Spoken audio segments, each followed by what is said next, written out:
మీ dream role ఏమన్నా భవిష్యత్తులో మంచి అన్న ఈ క్యారెక్టర్ నేను చేయాలి? డ్రీమ్ రోల్ అంటే నాకు ఎవరిదైనా బయోపిక్ చేయాలని ఉంది సార్. అంటే వాళ్ళ లైఫ్ జర్నీని స్టార్టింగ్ నుంచి ఎండింగ్ వరకు వాళ్ళు ఎలా ఉంటారో ఆ రోల్లో ఉండేసి అది స్టార్టింగ్ నుంచి ఎండింగ్ వరకు వాళ్ళతో ట్రావెల్ చేయాలని ఉంది ఎవరిదైనా.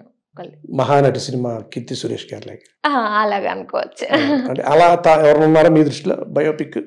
అంటే మేబీ ఆన్ స్క్రీన్ యాక్టర్స్ అనే కాకుండా ఆఫ్ స్క్రీన్లో చాలామంది ఉన్నారు సార్ మనకి ఇప్పుడు.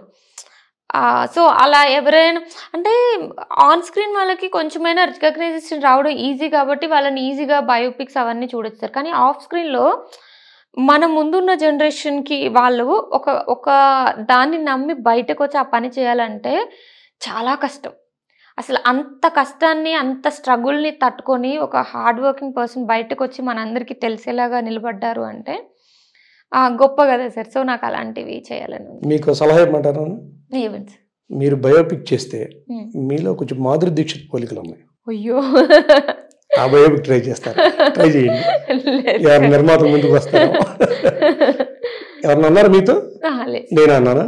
మీరే first. Thank you, legendary actress. Thank you. Special songs చేసే ఆలోచన ఉందా? ఉంది సార్. ఏమన్నా ఆఫర్స్ వస్తున్నాయి ఏమన్నా ఇలా స్పెషల్ సాంగ్? అంటే నేను ఎక్స్పెక్ట్ చేసినంత రాలేదు, వస్తే మాత్రం చేయాలని అనుకుంటున్నాను. ఇప్పుడు పుష్ప సినిమాలో సమంత గారి లాగా మన శ్రీలీల గారి లాగా ఈ సంవత్సరం ఏదన్నా విశేషమైన ఉందా మ్యారేజ్కి సంబంధించి? మ్యారేజ్ అంటే టైం లైన్ లాగా నేనేం పెట్టుకోలేదు సార్. ఎప్పుడు కరెక్ట్గా అంటే కళ్యాణం వచ్చిన కక్కొచ్చిన ఆగదంటారు కదా, అట్లా ఎవరైనా మంచి అబ్బాయి దొరికితే ఎప్పుడు దొరికితే అప్పుడే చేసుకుందాం అనుకుంటున్నాను.